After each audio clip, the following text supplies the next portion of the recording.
అయితే ఎగ్జామ్ రాయండి. ఇప్పుడు మీకు పర్యావరణం గురించి ఎగ్జామ్ ఉంటుంది. సినిమా కోసం అరే నా దగ్గర ఒక ఐడియా ఉంది. నువ్వు వాష్రూమ్ అనేది నేను వాష్రూమ్ అనేది కదా, నువ్వు స్టమక్ పెయిన్ అనేది సరేనా? సరే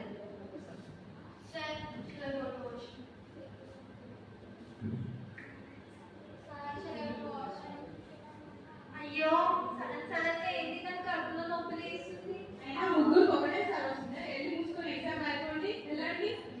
ఎగ్జామ్ అరే ఒక ఐడియా ఉంది నాకు, పాటలు రాయాలి, నేను సినిమాలు అసలు పేపర్ తీసుకుంటాను.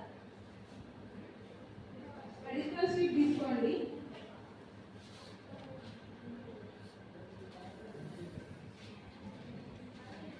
అరే నువ్వు స్టార్ట్ పెట్టా, నువ్వు పాట రాయి, నువ్వు సినిమా రాయి, నువ్వు పేపర్ తీసుకుంటా సరేనా? శ్రద్ధగా ఎగ్జామ్ రాయండి.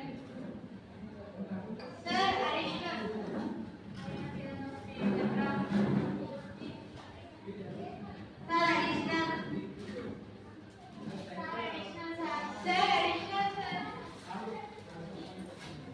అయ్యో పిల్లలు ఎంత బాగా అడిషనల్స్ తీసుకుంటారో నేనే తప్పుగా అర్థం చేసుకున్నాను. అందరికి కావాలా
ఎంతమంది యూజ్ చేయడం కాదు, ఆయన పడ్డతో చూడు ఎంతగానో మాసిపోయింది మొత్తము.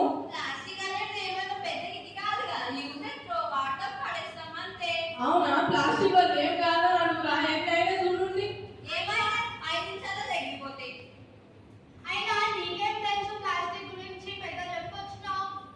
నేను మీ అంత చదువుకోలేకపోవచ్చు, కానీ నాకు ప్లాస్టిక్ గురించి ప్లాస్టిక్ పైన ఎంతో అవగాహన కలిగి నేను ఉన్నాను.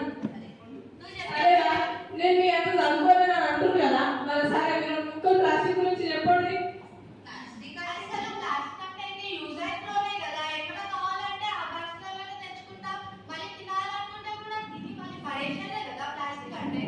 అయ్యో మీ కళ్ళకి గుట్టగా ఎంతో అదృష్టం చేసుకున్నారా, నామకంగా పెరిగి నామకంగా ఉండి గితారు చేస్తుందండి రాన భూమిని.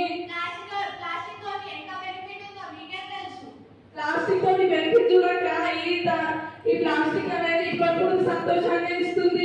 మన తరాల వాళ్ళు ఎంతో కష్టపడతారు.